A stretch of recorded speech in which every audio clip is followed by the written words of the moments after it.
नमस्कार, मी विलास महल्ले. जी न्यूज मराठीच्या या बातमीपत्रात आपलं स्वागत. भारतीय प्रजासत्ताक दिनाच्या पूर्वसंध्येला यवतमाळच्या घाटंजीमध्ये सायकल स्पर्धा घेण्यात आली. या स्पर्धेत शालेय विद्यार्थी मोठ्या संख्येने सहभागी झाले होते. प्राउटिस ब्लॉक इंडियाकडून ही स्पर्धा घेण्यात आली.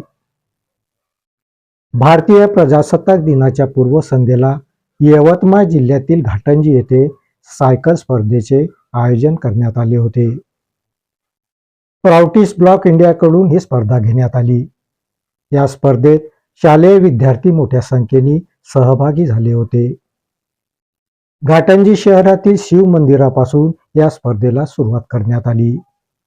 शिव मंदिर ते कान्होबा टेकडी आणि परत शिव मंदिर अशी 4 किलोमीटर अंतराची ही स्पर्धा होती. शिव मंदिर येथून सुरू झालेल्या सायकल स्पर्धेला संगीता ठाकरे यांनी झेंडी दाखवली. या स्पर्धेत 17 मुली आणि 16 मुलांनी सहभाग घेतला. या स्पर्धेत 4 किलोमीटर अंतर पार करून मुलीमध्ये श्रावणी सेडमाके हिने प्रथम क्रमांक पटकावला. अनुष्का देवतळे द्वितीय आणि आराध्या तोरसान तृतीय क्रमांकाच्या मानकरी ठरल्या. मुलांमध्ये ऋग्वेद धांदे हा पहिला आला.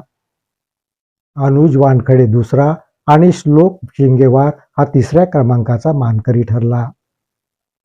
स्पर्धेतील विजेत्या स्पर्धकांना मान्यवरांच्या हस्ते प्रमाणपत्र देण्यात आलं. घाटंजी शहरातील जयस्तंभ चौकात बक्षीस वितरण कार्यक्रम घेण्यात आला. प्राउटिस ब्लॉक इंडियाचे मधुकर निस्ताने यांनी सायकल स्पर्धेचे आयोजन केले होते. या बातमीपत्रात इथेच थांबतो. परत भेटूया नवीन बातमीपत्रात.